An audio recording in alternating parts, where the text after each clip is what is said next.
Assalamualaikum warahmatullahi wabarakatuh. Alhamdulillahirabbil alamin. Assalatu wassalamu ala asyrofil anbiya'i wal mursalin sayyidina wa maulana Muhammadin wa ala alihi wa sahbihi ajmain, amma ba'du. Segala puji hanya kepada Allah Subhanahu wa ta'ala. Alhamdulillah, hari ini anak-anak ustazah dalam keadaan sehat walafiat ya. Amin ya rabbal alamin. Nah, anak-anak ustazah, insya Allah pada hari ini kita akan kembali melakukan pembelajaran. Nah, semoga anak-anak ustazah bisa mempelajari pelajaran hari ini dengan baik ya.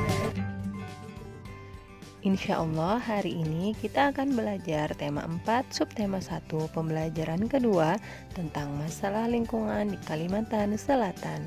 Mohon disimak ya. Nah, yuk kita mulai pembelajaran hari ini dengan membaca basmalah. Bismillahirrahmanirrahim. Masalah lingkungan telah Allah jelaskan dalam Quran Surah Ar-Rum ayat 41 yang artinya telah nampak kerusakan di darat dan di laut disebabkan karena perbuatan tangan manusia, supaya Allah merasakan kepada mereka sebahagian dari akibat perbuatan mereka agar mereka kembali ke jalan yang benar. Sebelum Ustazah lanjutkan, ayo kita simak dulu cerita animasi berikut ini. Kerajaan Mangrove dan Raja Rhizopora. Zaman dahulu ada sebuah kerajaan yang sangat makmur bernama Kerajaan Mangrove.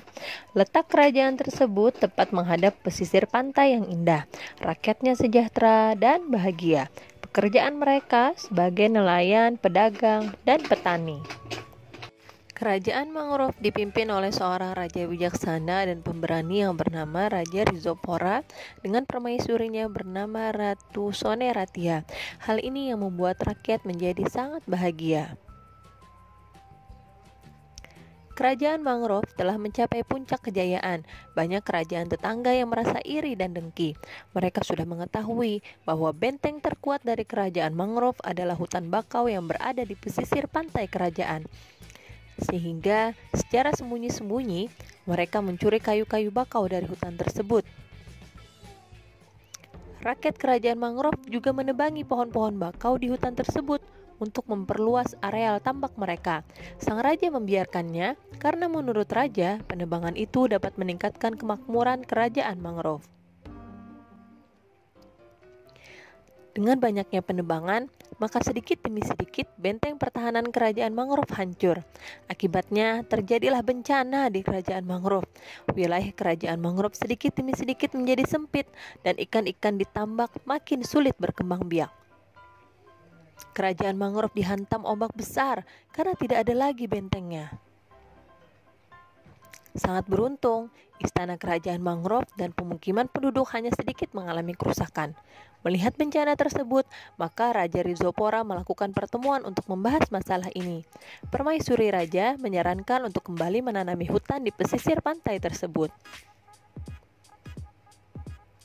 Beberapa tahun kemudian, tanaman bakau di pesisir pantai telah tumbuh subur dan lebat. Akhirnya, rakyat Kerajaan Mangrove kembali sejahtera. Kerajaan Mangrove kembali memiliki benteng pertahanan yang kuat.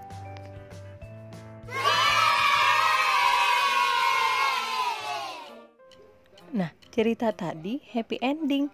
Lalu bagaimana dengan hutan bakau di Kalimantan Selatan? Nah, coba kalian perhatikan foto-foto berikut ini. Ini adalah kondisi hutan bakau yang ada di Kalimantan Selatan.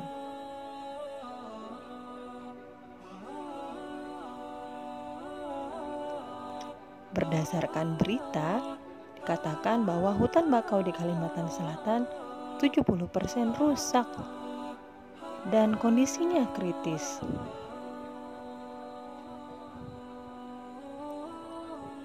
Hutan bakau Kalimantan Selatan terancam. Oleh karena itu, kita harus menyelamatkan hutan bakau di Kalimantan Selatan. Karena hutan bakau bermanfaat untuk melindungi pantai agar tidak terkikis terpaan ombak. Kemudian dapat menahan rembesan air laut ke darat, juga sebagai perangkap zat-zat pencemar dan limbah industri.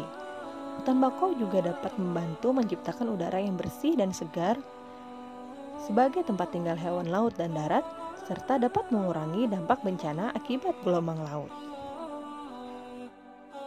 Jika hutan tidak dilestarikan, maka kondisinya akan semakin parah. Apalagi kondisi hutan di Kalimantan sejak tahun 1950 sampai dengan 2020 adalah seperti ini. Sebenarnya apa ya penyebab rusaknya hutan? Ternyata penyebab rusaknya hutan itu yang pertama, penebangan liar. Yang kedua, pembukaan lahan untuk perkebunan sawit. Kemudian, kebakaran hutan dan perubahan iklim atau cuaca bisa menyebabkan hutan menjadi rusak. Oleh karena itu, kita harus bersama menjaga kelestarian hutan.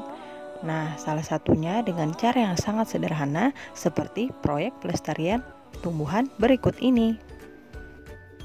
Tanaman yang sudah Ananda tanam pada tema 3, subtema 3 sebelumnya, silakan yuk dilanjutkan merawatnya dengan menuliskannya di laporan proyek pelestarian tumbuhan ini ya. Kemudian Ananda mengerjakannya selama 1 pekan mulai dari tanggal 3 Oktober 2020 sampai dengan 7 Oktober 2020. Nah, laporan ini kemudian difoto dan dikirimkan ke Google Classroom pada hari Kamis tanggal 8 Oktober 2020.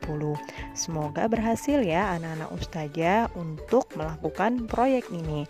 Dan semoga tanaman yang anak-anak Ustazah rawat menjadi tanaman yang lebih indah dan lebih lestari lagi.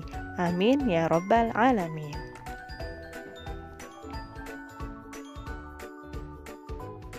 Semoga anak-anak Ustazah diberikan kemudahan oleh Allah Subhanahu wa Ta'ala untuk memahami pelajaran tadi ya.